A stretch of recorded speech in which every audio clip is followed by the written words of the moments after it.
Sekarang kesepian. Kalau ini yang menyakitkan, yang lonely. Tadi kan ada kesepian, kesendirian. Ini yang bagian kesepian. Ada banyak sekali jenis kesepian.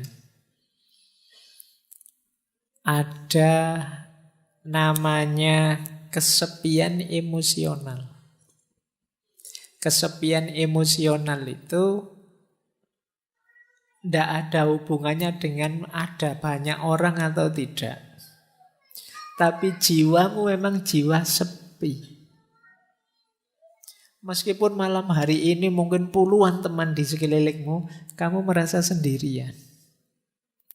Berarti apa? Emosimu yang kena. Kena mental ini sudah.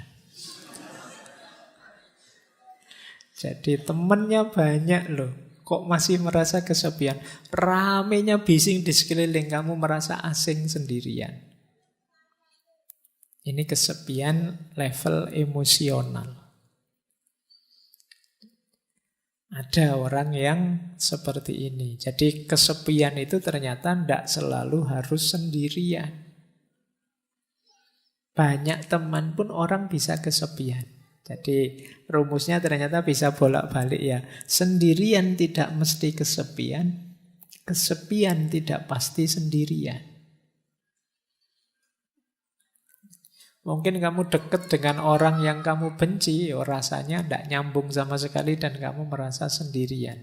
Tidak ada yang mendukung. Atau banyak orang sih tapi saya tidak ada yang kenal, oh Pak, ya kamu rasanya kesepian. Mungkin kamu naik kereta atau naik bis itu, padahal bisnya penuh. Tapi karena kamu tidak kenal semuanya kan kamu diem saja dari Jogja sampai Jakarta, ya rasanya sendirian. Nanti kamu sampai di tujuan di Jakarta ditanya, ke Jakarta sama siapa? Sendirian. Padahal sak kereta itu ratusan orang jumlahnya. Tapi begitu ditanya sama siapa ke Jakarta sendirian. Karena sebanyak itu orang tidak kamu hitung. Kamu menghitungnya dirimu saja yang tidak kenal dengan mereka semua. Yang kesepian jiwamu. Jiwa kalau sudah kesepian ya sebanyak apapun keramaian, sejumlah apapun orang di sekelilingmu ya kamu tetap merasa sepi. Ada kalanya sepi itu karena mungkin kamu kenal, kamu ngerti, tapi mereka tidak paham dirimu. Nah, itu kamu juga biasanya merasa kesepian. Yang kedua, ada kesepian sosial. Ini terjemahan saja. Kesepian sosial itu, kalau ini kuantitas.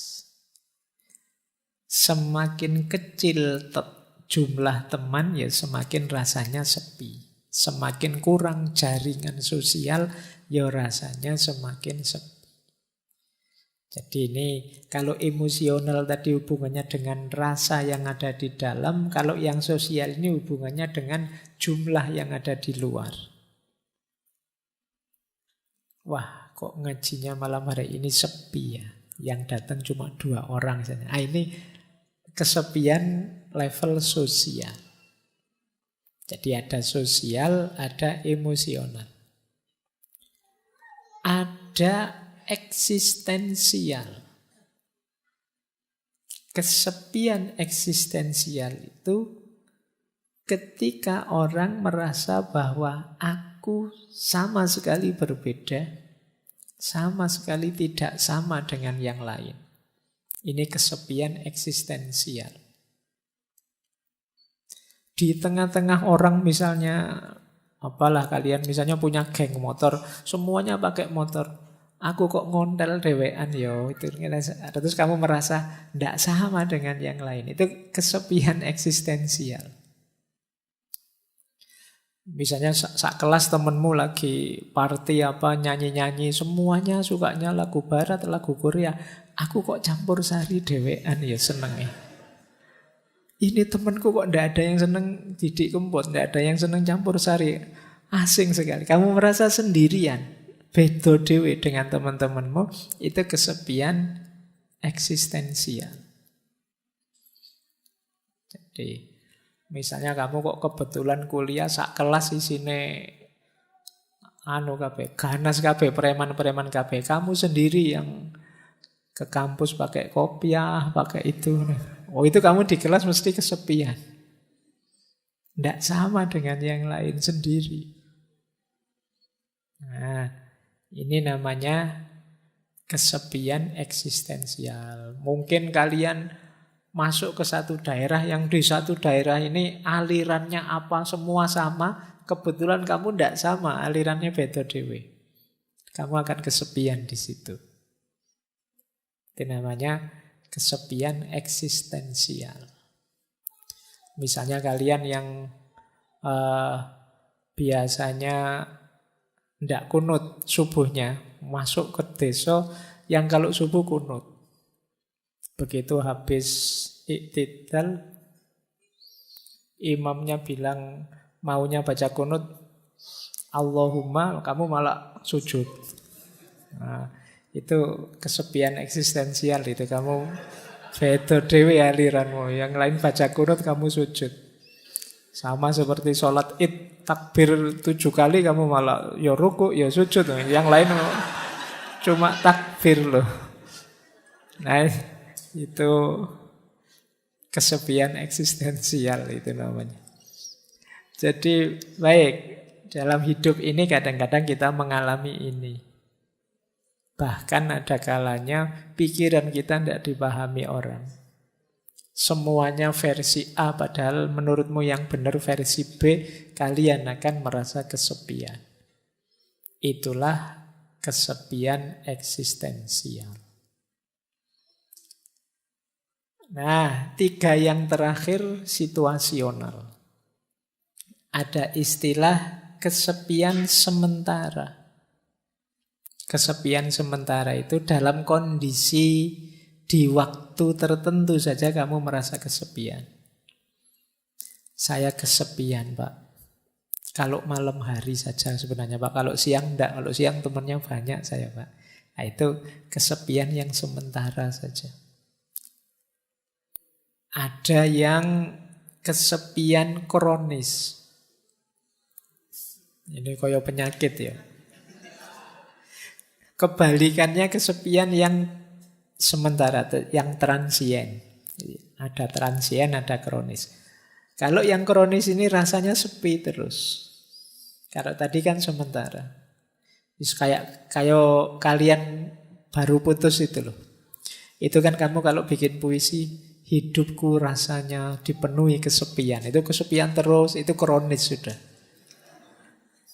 Jadi kamu situasi apapun yang kamu hadapi, kamu merasa sepi. Jadi beda dengan transien tadi. Kalau transien di waktu tertentu saja. Kalau kronis ya ada kesepian situasional. Kesepian situasional itu syarat dan ketentuan tertentu yang membuat kamu terasa sepi. Pak, saya itu kesepian kalau akhir bulan. Kenapa? Uang saya habis. Nah, itu berarti situasional. Saya kalau akhir bulan rasanya sepi. Kenapa? Teman-teman menghindar semua, Pak. Kenapa? Ya mereka tahu kalau saya sudah tidak punya uang lagi. Mereka khawatir tak utangi mungkin. Ini kesepian situasional. Mungkin ada yang merasa sepi kalau pas belajar, pas ingat dosa-dosa muhasabah atau pas apa. Itu namanya kesepian situasional. Jadi dari sini sebenarnya bisa kita simpulkan tidak ada orang yang tidak mengalami kesepian. Setiap orang punya kesepiannya sendiri. Termasuk orang, mungkin teman-teman ada teman saya ini Pak rasanya ceria terus, senang terus. Mesti dia gembira terus, enggak. Pastikan saja dia pasti punya momen-momen sepinya sendiri. Entah kapan, entah dalam situasi apa. Mungkin saat nilainya jatuh dari A jadi E, rasanya sepi. Atau mungkin pas sakit, atau mungkin pas apa. Meskipun kesendirian itu kasunyatan, tapi ternyata kesepian juga kasunyatan.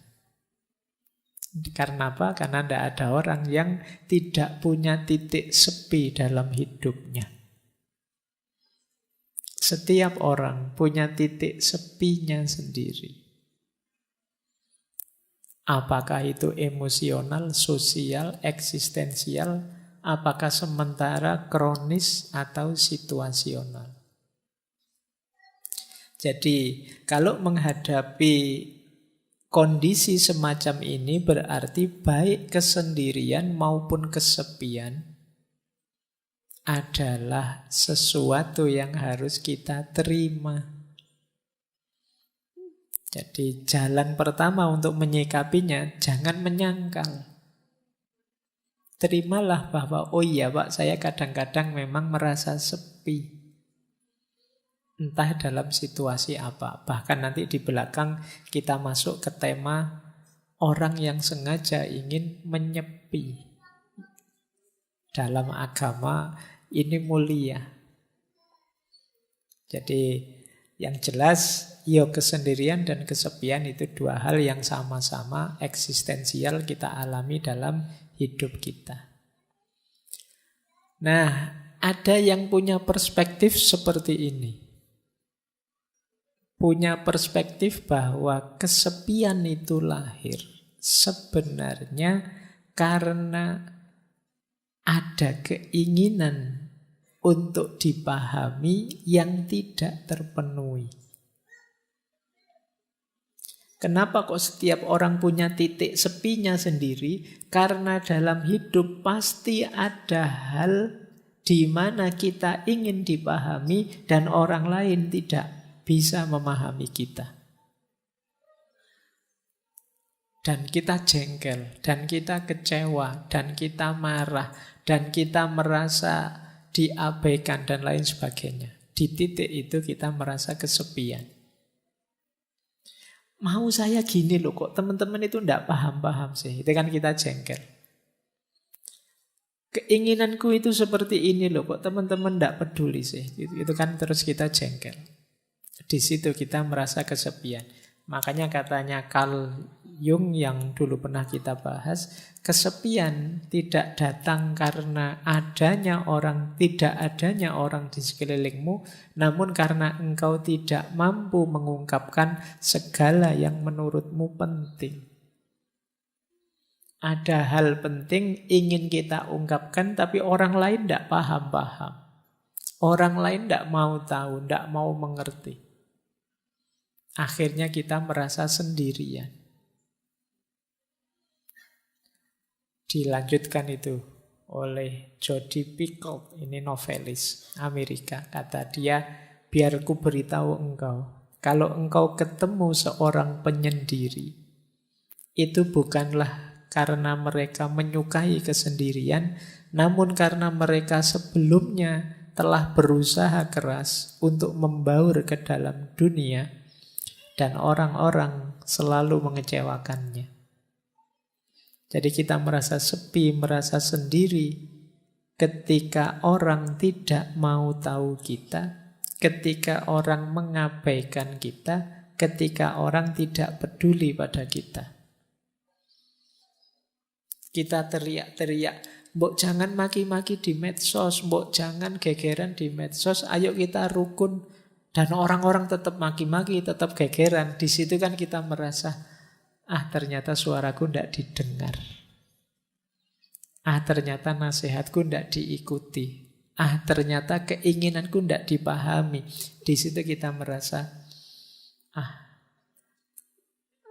nilaiku ini apa sih? Ini jadi sepilah kita merasa itu. Maka teman-teman kalau merasa hidupnya semi, coba dicek. Jangan-jangan Seperti yang dijelaskan di awal, kita mematok keinginan terlalu tinggi terhadap orang lain.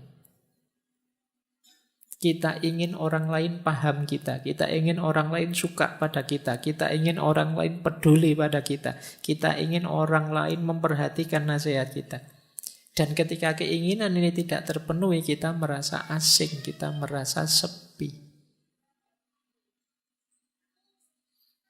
Disitulah Khalil Gibran berkata, rasa kesepianku lahir saat orang memuji omong kosongku dan mencela kediaman kebijaksanaanku.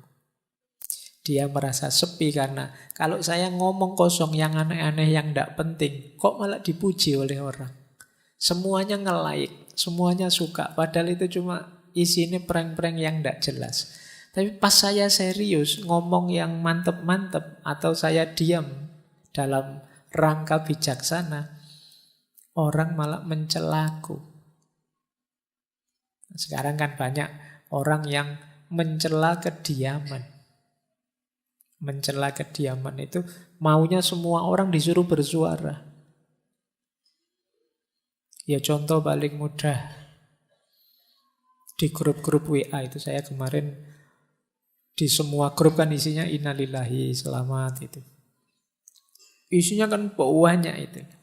Seolah-olah yang tidak mengucapkan dan tidak nulis di WA dianggap sesuatu yang tercela. Padahal mungkin yang tidak ngirim WA itu yang serius berdoa, ngirim Fatihah mendoakan. Sementara yang ngirim innalillahi ya copy paste atasnya saja. Ya, tapi lebih dihargai yang copy paste karena tampil. Tidak tampil dianggap tidak ada. Itu situasi hari ini begitu. Nah, ini bahan refleksi kita lagi. Jangan-jangan rasa kesepian kita karena kita berharap terlalu banyak pada orang lain. Akhirnya kita kecewa. Akhirnya kita merasa marah, merasa tersisih, merasa tidak dipedulikan. Kalau memang ini masalahnya, saatnya kita berhenti terlalu berharap pada orang lain. Ayo bahagia dengan diri kita. Kenapa? Karena rasa kesepian yang membelit diri kita itu bahaya secara psikologis. Ini saya ambilkan dari satu penelitian yang menjelaskan rutenya orang kesepian. Orang kesepian itu kan mesti akarnya karena kecewa, tidak bisa ngeblend, tidak bisa berbaur dengan dunia di sekelilingnya. Biasanya orang ini terus menyalahkan dirinya sendiri. Kenapa aku kok introvert ya? Kenapa aku kok ndak bisa ramah ya? Kenapa aku kok ndak bisa? Jadi biasanya terus disalahkan dirinya sendiri. Orang tidak menghargai dia, disalahkan dirinya. Orang tidak peduli padanya tadi, disalahkan dirinya. Dia menyalahkan dirinya terus.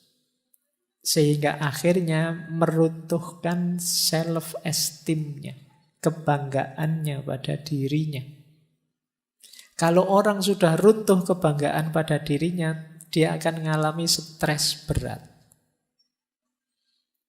Saya tidak berani bilang depresi ya, nanti depresi tambah nemen. Orang stres berat itu nanti sistem imunnya kacau, dia mudah sakit, ya karena hormon kortisolnya meningkat. Tidak enaknya di penelitian itu disebut resiko kematiannya tinggi. Nah, jadi ternyata ada korelasinya. Orang yang merasa kesepian, resiko kematiannya meningkat. Di penelitian itu disebut ya, stres berat itu setara dengan merokok 1 bungkus per hari. Bahayanya. Nah, Berarti kalau teman-teman, tapi Pak kalau saya pas stres itu malah ngerokok Pak.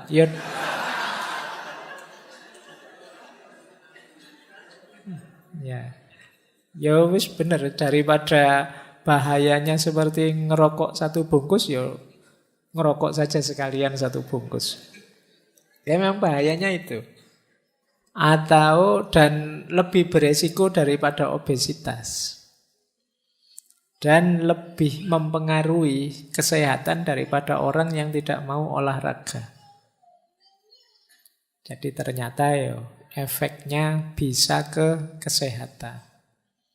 Meskipun tadi hanya kesepian. Sepi, menyalahkan diri sendiri, stres, dan mati. Resiko kematiannya tinggi. Oke, baik. Ya semoga teman-teman yang sedang sendirian tidak kesepian. Kalau kesepian, jangan selalu menyalahkan diri sendiri. Kesepian tidak apa-apa, asal gembira. Senang, menikmati. Alhamdulillah ya Allah, aku sendirian, tidak ada yang ganggu.